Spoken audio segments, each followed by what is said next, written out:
Ancient Britain, a barbaric land ideal on which to theme another exciting episode of Offworld Cookery. Well, here we are, out in the wilderness, and today we're going to be making some food in the ancient Britain style. Ancient Britain style. Now there's kind of an oxymoron. Ha! And here are three actual morons. Well, I think we best get on. Well, the weather closes in. Damn right. Let's go. As with all outdoor cookery attempts, the first challenge was to produce fire.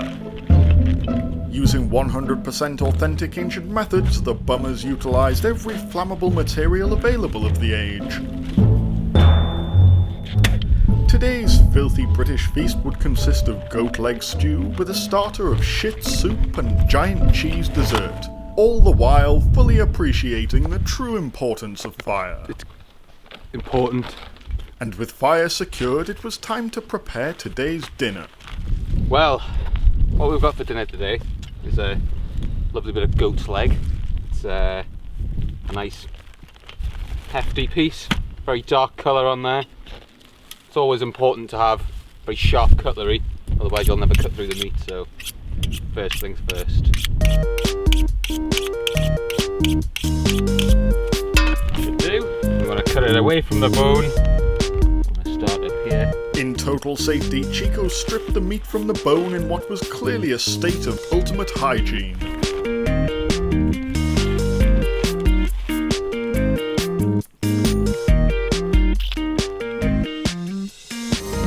There we are, we've got the bone free. So all we need to do is dice this up into chunks and then we can pop it in the pan. Go on then, pop it in the pan.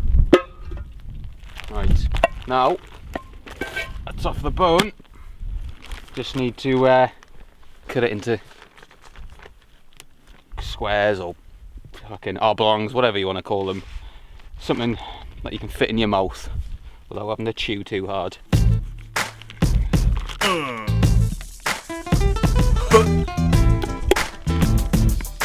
Yeah, yo, dice up your goat, motherfucker. Go.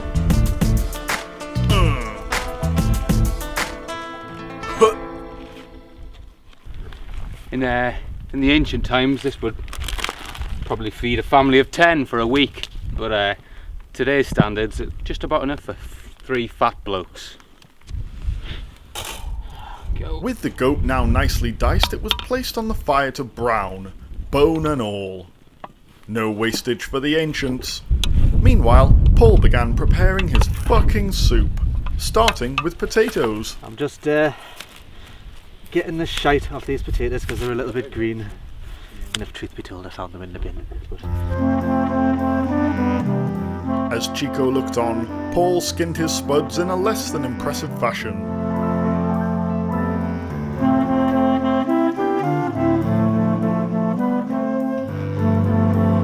Oh, Paul, you sad shit.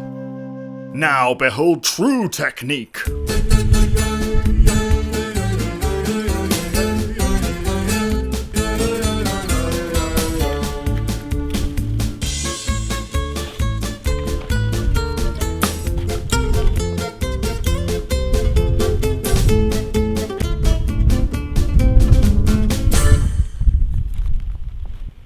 As the meat sizzled away, the chefs added seasoning in the form of salt and ground black pepper.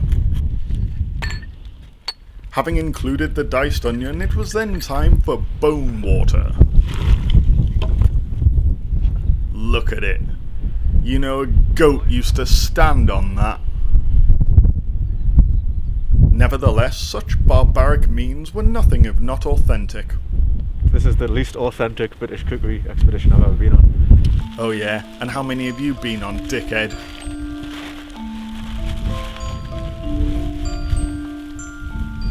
Oh, that's a lovely sight. Today's chosen herb, which we just picked from down the road, sage. Get that nice and ripped up. Stick it in there. Probably do. With With the rest of the other shit added, the stew was properly pushed about in the pan and left to become hopefully edible. And whilst the rain came down, Paul continued his soup by frying off some onion and thinly sliced potato in a pan before adding a bunch of water and herbs. Okay, well, as you can see from the label, they're spring greens, but they're not really. They're sort of dock leaves and bits of shit nettles. Bits of shit soup. Yum yum. What an absolute treat. Fucking. If only there was time for some more authenticity. This stock is favoured by Marco Perrier White. Yeah. That's the one. Now the soup was taken care of, Chico chose to pass the time the old-fashioned way. Chuffing on the ancient leaf.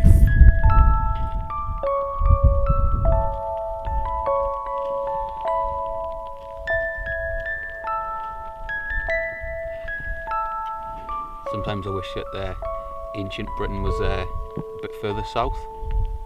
Perhaps in the Mediterranean. Time for soup. And so the ancient feast began.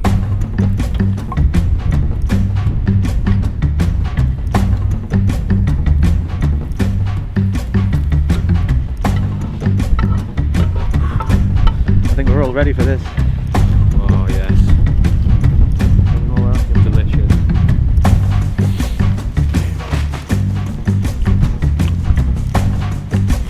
Delicious.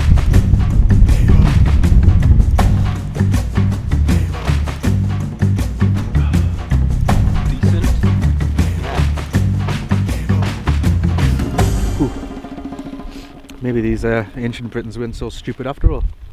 What do you think, wordsmith?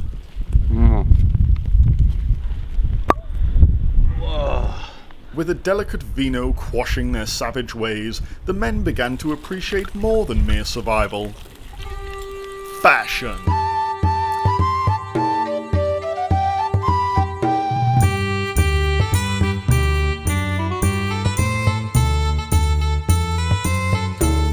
Style of the times.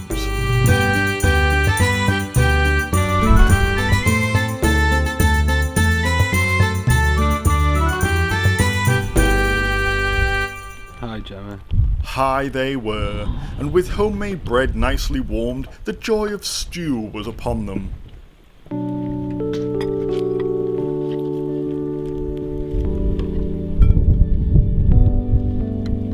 Drink? Oh yes.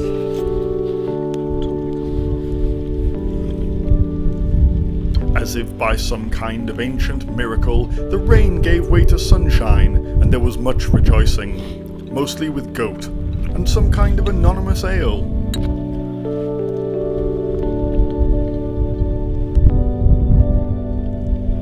This is beyond just mere survival. This is actual luxury. Evidently so.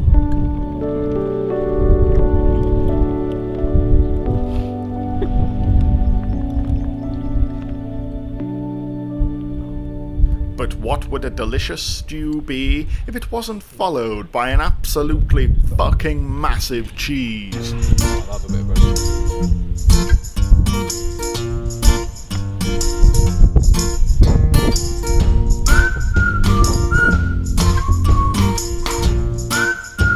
Served in the most practical way.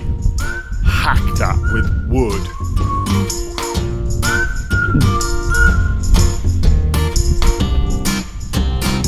Literally the oldest piece of cheese we could find.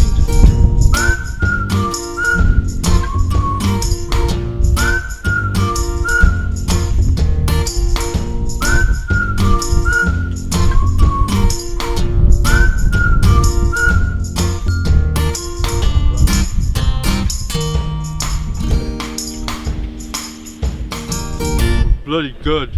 A statement of true elegance there, adequately summing up another successful off-world cookery adventure, enjoying the subtlety and finesse of ancient British filth. So, until next time, fuck off.